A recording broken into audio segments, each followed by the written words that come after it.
Welcome back to our channels, Warriors. We are still growing. If you haven't had the Elote Man smash that subscribe button, go ahead and have him smash it right now. First and foremost, let me give a shout out to the newest patrons. I'm a Cabron, Boss Lady, Chris, Miguel, Juliet Alpha Whiskey, G, AI Vega, Art, Lawrence, Javier, Carlos, Theo, Janice, Ruben, and Juan. If you haven't already signed up for that Patreon, make sure you do so at the link in the description below. You do not want to be missing out.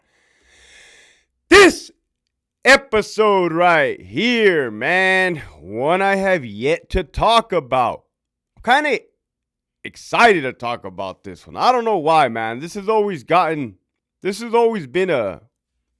one of those that always stood out to me, man. It was kind of different, right? Hector, you be having lots of stories, my boy. I do, right? Settle down.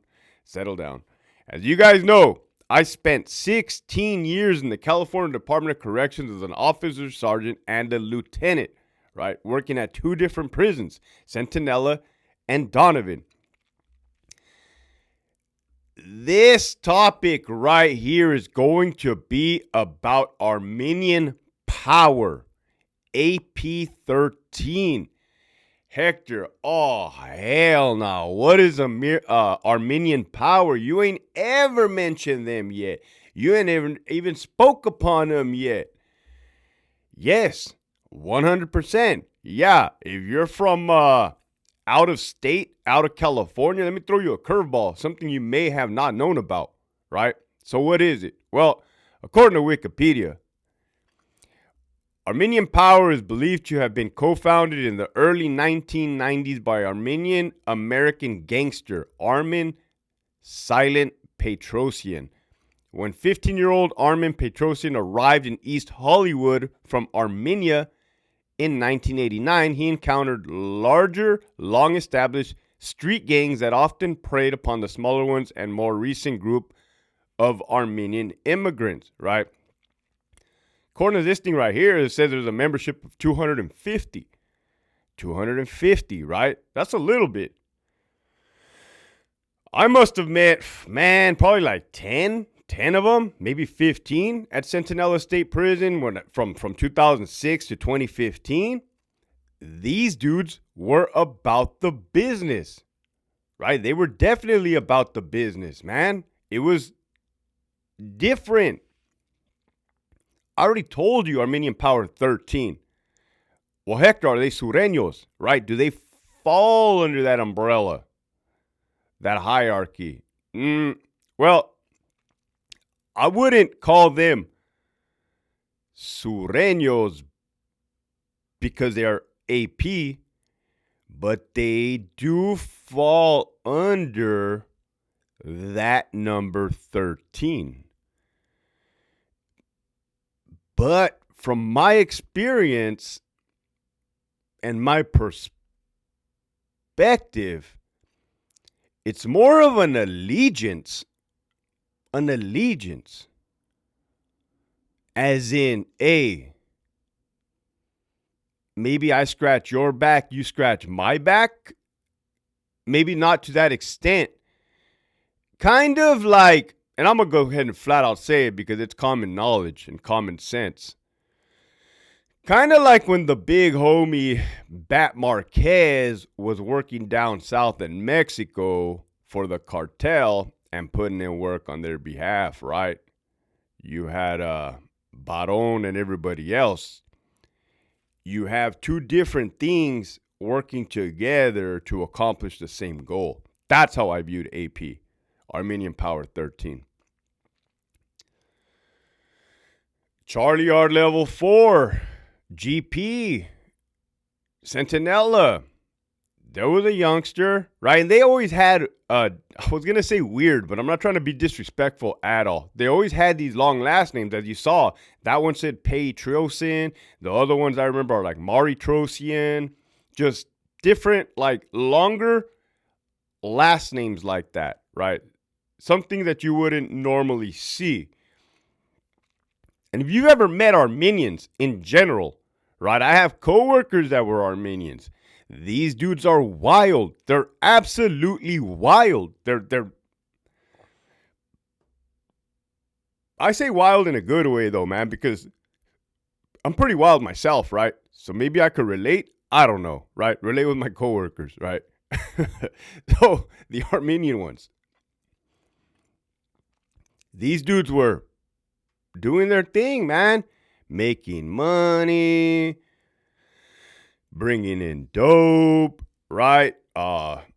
If they had to put in work, with a weapon and whatnot, they wouldn't shy away from that. That was like, hey, raise your hand. It's almost like if you had the United States Army and the United States Army uses a private contractor like Blackwater, right? I don't know if I can say Blackwater. It doesn't matter. Here we go. That's what I viewed it as. If you guys now catching my drift, it's almost like a separate entity, but it's not, right? It's under the same umbrella. One time on Bravo Yard, Centinela, level 3 GP, I damn near got my ass whooped and handed to me by two Armenians, right? One was the old guy. Fucking dude was nuts, man. Fucking dude was EOP, right? Looking back now, having gone to Donovan and working with real EOPs, the mentally unstable inmates, this dude was definitely EOP, right? But back then, they kind of used to fly under the radar. They did fly under the radar. Like I never associated with that with the EOP. I had never worked with those before. But this dude, man, I was a young cop in my shiny ass uniform with my shiny ass badge, working around these nurses, thinking I'm a somebody, right? Thinking I'm a somebody. Holy shit. Here we go. Hector thought he was a somebody, right? I hear this inmate yelling at the nurse, you fucking, the B word, right? Dude's going off, man. Dude's going off like somebody shit in his Cheerios in the morning, man. All over a Band-Aid. The dude wanted a Band-Aid. The nurse didn't give him a Band-Aid. This dude lost his damn mind, right? Your boy, Captain Save-A-Ho, fucking jumps up out of his chair, right? Opens the door. Hey, come here. Who the fuck you think you're talking to like that? Oh, shit. Holy fuck. Hector started something he was not really quite ready for, man. I was brand spanking new. This fucking dude turns around, starts coming at me, right? I'm over here fumbling for my baton, right? As I'm fumbling for my baton, this dude is mocking me, acting like he's fumbling for a baton that he don't even be wearing a baton, right? That's fucking crazy. In my head, I'm like, no way. Dude, this dude don't give a fuck, It was yard recall already, so there was no inmates out there. There was him yelling at the window, right, at the nurse's window. And dude, like, right, you always know they teach you correctional awareness, right? Be aware of your surroundings. Now, I'm not making an excuse. This was happening, man. I was fucking scared, right? I was scared. I'm not going to lie. I seen this other big-ass Armenian walking across the yard from like Bravo 4 towards me. He wasn't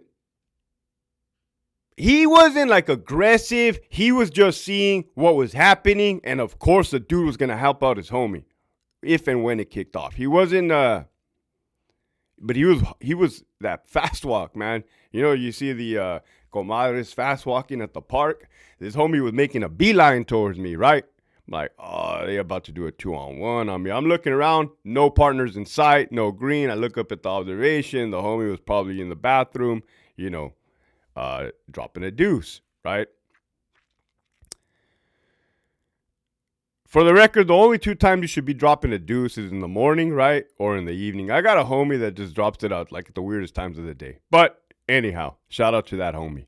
But, man, I'm right there like, oh, I'm about to get in a fight. I'm about to lose, right, over a band. This is all bad. So anyways, I just asked him for his ID. He gives me it, and thank God the fool didn't throw it in my face because I wouldn't have just probably like, right, like just panicked, right? Just, I don't know what I would have done.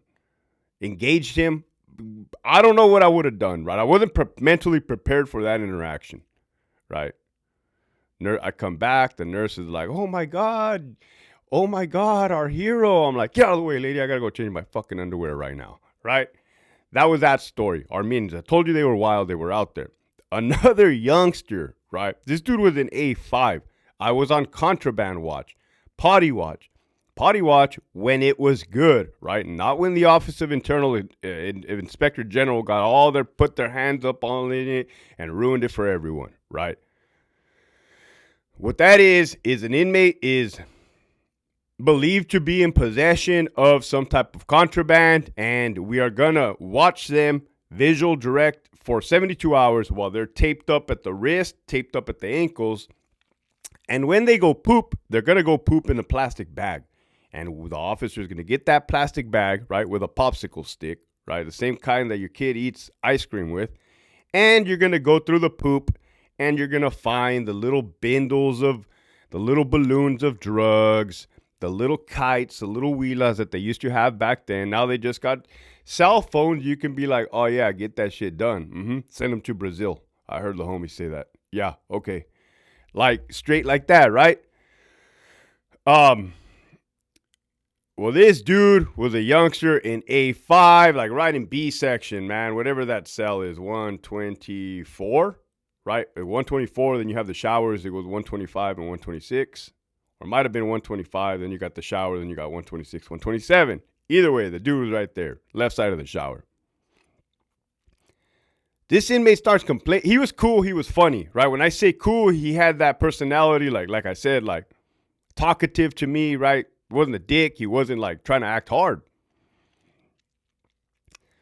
He was complaining about something, that he was cold, that he didn't appreciate being on potty watch.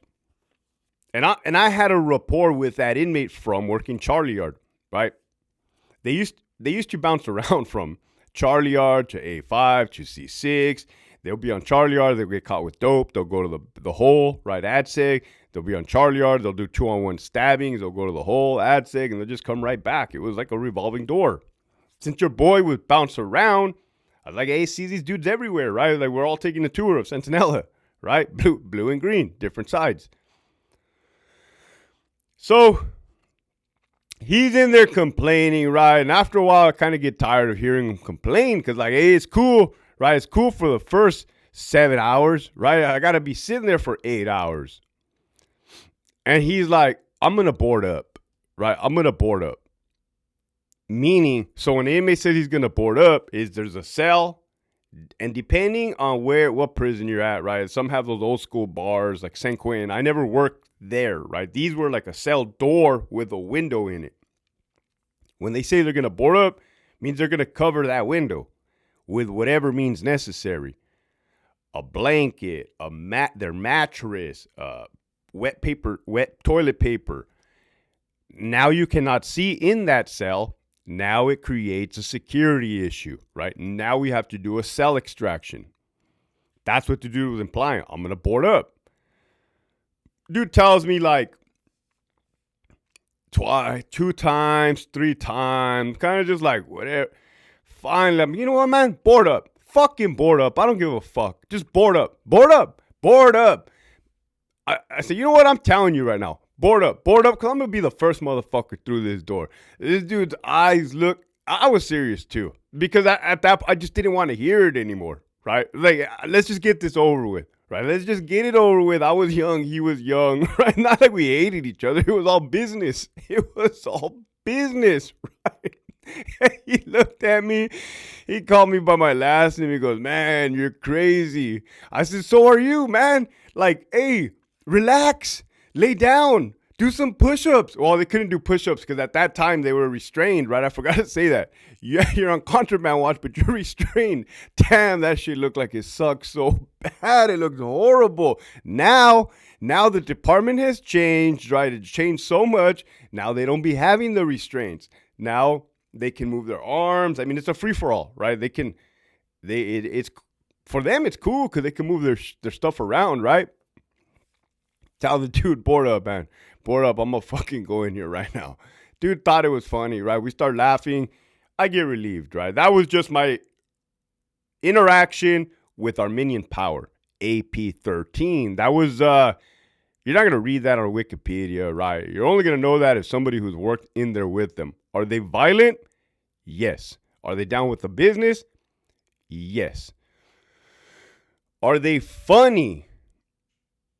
The ones I made, yeah, but not like comedians, right? I ain't trying to be disrespectful, but they do got a sense of humor. That's for damn sure, right? Anybody can appreciate a good sense of humor. I do. Yeah, man, they just move different. They move different, right? They are from East Hollywood, the Hollywood area, right? They be doing their thing. They be doing their thing. Well, at least back then. It's been a minute since I've heard of one, right? Or like interacted with one, but yeah. So, with that, message for today, right? Message for today. What could be a good one? The message for today is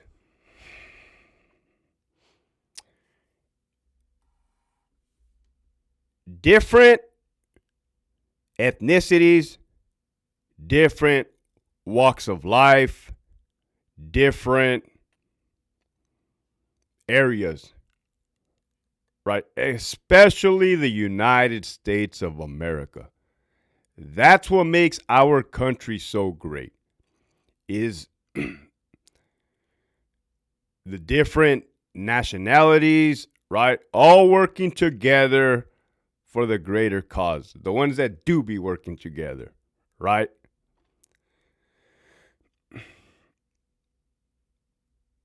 Don't stereotype people. Don't lump them up into one sum.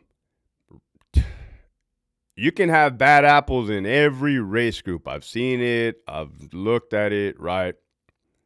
But I've also met some good people in every walks of life.